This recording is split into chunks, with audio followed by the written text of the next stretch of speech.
This is hands down the biggest book haul I've ever done so far. I told myself I'll just browse. It's a haul mostly of classics. I ended up with some classics, some philosophy, and some fantasy. First book we picked up was Dante's Inferno. Now this is a book I've been meaning to read for a long time. What it is it's if you don't know what the book is about, it's about, to my knowledge, what this book is about is it's poetry about the 5 layers of hell.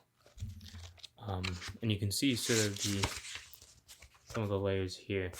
To my understanding, this book is simply you follow this character who goes through these layers of hell and experience them. I'm not entirely sure how that will be or what that would look like, but very excited to read this one. It's one that I've been meaning to read for so long. Very excited for it. And then this edition is just super nice too. I don't know if you can tell, but it's like it's actually sort of embroidered on the cover, the art, so you can feel it if you run your finger across it there. Anyways, this is very nice edition. Very excited to read this book. Next, we got the Nutcracker. I picked up this one not knowing that Alexander Dumas has his own edition of the Nutcracker. I'm not entirely sure if they're the exact same story or if there's a difference between the two stories between this one and Alexander Dumas's. But this is the Hoffman Nutcracker. Very excited to read this. I haven't read the Nutcracker. I know the stories. I know all the tales there, but I'm excited to read the actual original sort of work there. I also want to read it so I could read the Enchanted Sonata. I think I want to read that this year around Christmas time as well. And I thought, okay, if I want to read that, let's get this out the way first so I can then read the retelling of the story there. That's the Nutcracker. Picked it up for that reason. Excited to read it. Next is The Invisible Life of Addie LaRue by V.E. Schwab. To my understanding, this book is about a myrtle who simply just exists throughout time. No one, I believe, can see her until somebody does. And so that, I believe, kicks off the story.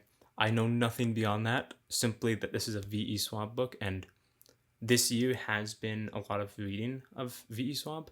I've really enjoyed her work. I read her vicious duology. Very much enjoyed the first book, Villains. Didn't really enjoy the second book as much, but I'm excited to dive into this since I believe this is her potentially most popular book that she's written. Very excited to read that for those reasons of just V.E. Schwab.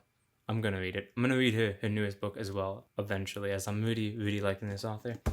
Next we got Catcher in the Rye. I genuinely know nothing about this book except for like these TikTok sort of book videos that are like, if she reads this, stay away from her. That's the extent of my knowledge on this book. And so I think reading it for precisely those reasons is perfect. I literally have no idea what this is about. I only purchased it for the reason of, okay, it's a classic. I've heard people talk about it a bunch. And I've seen TikToks of people saying, if she reads this, run away. I gotta understand why precisely there are TikToks saying that. Next is The Magic Mountain by Thomas Mann. This book, I believe, is about the Swiss Alps. And we have our main character who goes into this sort of hotel that's riddled with a sickness of sorts. And I believe that he happens to get that sickness, and then it's sort of just his life in this place. I believe. I'm not entirely certain. Don't quote me. I haven't read this. I'm excited to. This is a book that I want to read. He's a Nobel Prize winner. For those reasons, I'm like, I'm going to read it. I think a goal of mine is to read maybe mostly all the Nobel Prizes for literature. I'm not entirely certain if this is the book that he won the Nobel Prize for literature for, if Thomas Mann won it for this book, or if he won it for a different one of his works. I'm not entirely certain. But we're going to read this one. I hear it's good. Next, we have Letters from a Stoic by Seneca. I want to get more into philosophy, and I feel like this is a good place to sort of go into. I've been reading Meditations by Marcus Aurelius, and I'm like, this is probably a good after book, so I'll be reading this. And I'm not entirely sure, what the book would cover. I imagine it's just a series of, thoughts of Seneca being like, okay, here's how it's going to go down. Next, we have The Brothers Karamazov by Fyodor Dostoevsky. This is a book that I've been meaning to read, but it's just beefy. I bought it. I was like, all right, it's finally time. We'll read it. We'll see what it's about. I know it's about like the 3 brothers do stuff. That's about the extent of my knowledge. And I just hear people rave that Dostoevsky is the pinnacle, like the best author of all time. And this is supposedly his best work, so decided to read it. I hear so many people as well simply say that this book is the best work of literature ever, and so for those reasons I was like, all right, I gotta pick this up. I gotta see precisely what it's about here. Next we got John Milton's Paradise Lost. This is again a series of poems told about the Garden of Eden, and mostly what I read on this book and the reason for why I picked it up is I heard so many people say that this is a book that made them fall in love with Satan, and I'm not entirely certain what that would mean, and so I'm like, all right, I'll read it and then try to grasp what precisely people meant by that. But I imagine that it's a very human sort of version or telling of Satan, and I'm just very excited to sort of go into it, see what precisely the I guess the hype is about and why this book will make me fall in love with Satan.